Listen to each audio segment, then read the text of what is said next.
Hi.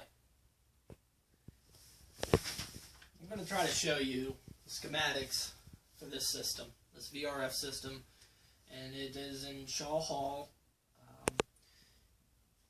In order for you to understand this whole system and know where everything's located, and just in general, you need to have a good understanding of what's going on with the schematics. There's two schematics here. You got the basically your where the piping schematic, your basically your identifying schematic right here. And then you have the floor schematics right here.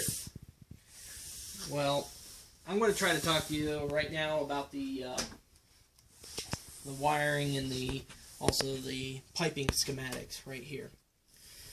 This right here is your what I would call the main brain of this whole operation for these three units, and they're identified as HP1, HP4, and HP5.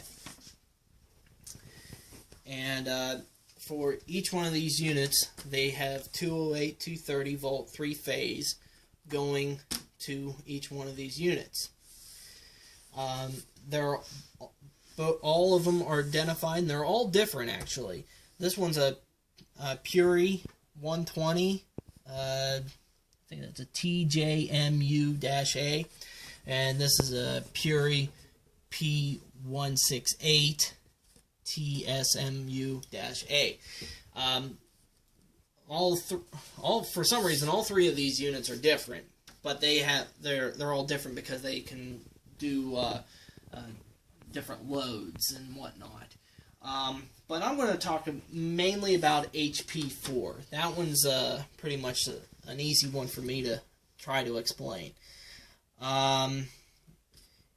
This model, the Puri P168, is twinned together. They got two units that are put together. And the high side refrigeration line is internally piped in together, and the low side is actually J'd in together. They have the low side coming into here, into this J1. Alright? And both these two lines that are coming out of this unit goes into a branch box. Now this is supposed to be called, now I'm not seeing any identification on this piece of paper, but it's supposed to be identified as BC4. Okay? Now they have the electric coming from this unit, this main unit, down. It's a 16-2 wire. 16 gauge, there's only 2 in the wire, going down and going into the branch box right now. And the branch box is pretty darn important, okay? It's chock full of EE valves and solenoid valves, and it is communicating between the main unit up here and all these individual units we have right here. It's talking between everybody. It's the man in the middle, all right? And you have refrigeration lines coming off of the BC controller box going down to these individual units, okay?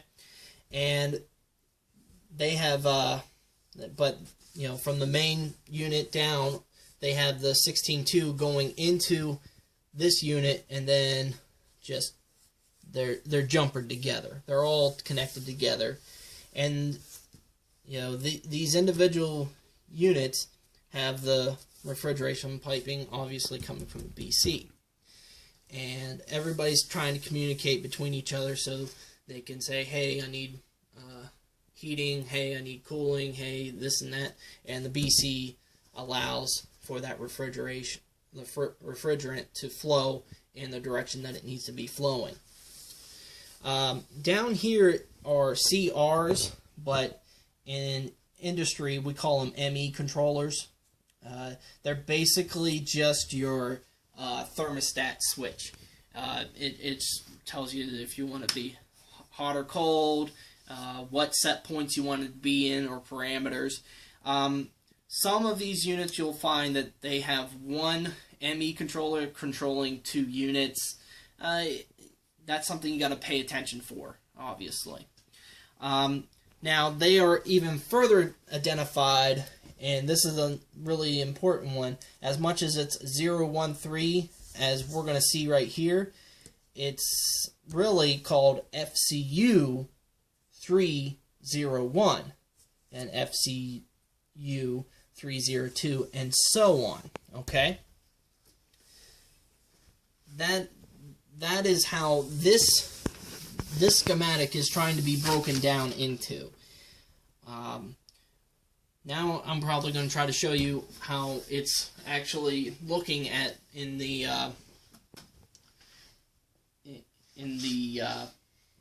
actual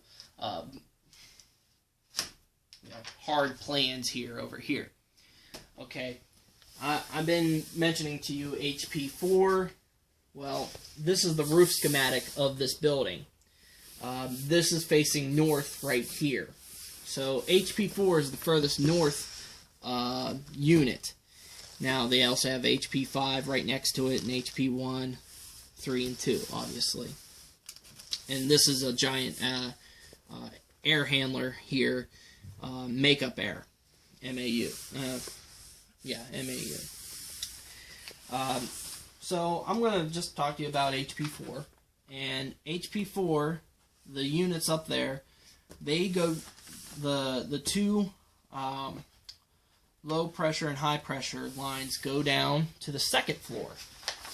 And the 2nd floor to the branch box. Branch box is right here. It's in a copy room right now. It's up in the ceiling. I'll probably show you that later. And it's identified as BC4. Alright? So it's getting the main refrigerant lines from the unit from the roof down to here, and then it's communicating to all the individual units. Well, now you see all the lines going out here and here. Well, they pop up through the floor to the 3rd floor, north end of this building, and to and from HP4, it goes right into FCU 301, FCU 302, and so on through this building. I'm only giving you a small taste of this. For you to actually understand this, you need to actually really study this. And just with anything with refrigeration, this is to the extreme of looking at schematics, obviously, but even when you're looking at regular chillers, regular heating and cooling devices in a light commercial or a commercial area, you need to actually be in this map room and studying and figuring this stuff out, because that's the only way to make yourself valuable in this industry. Okay?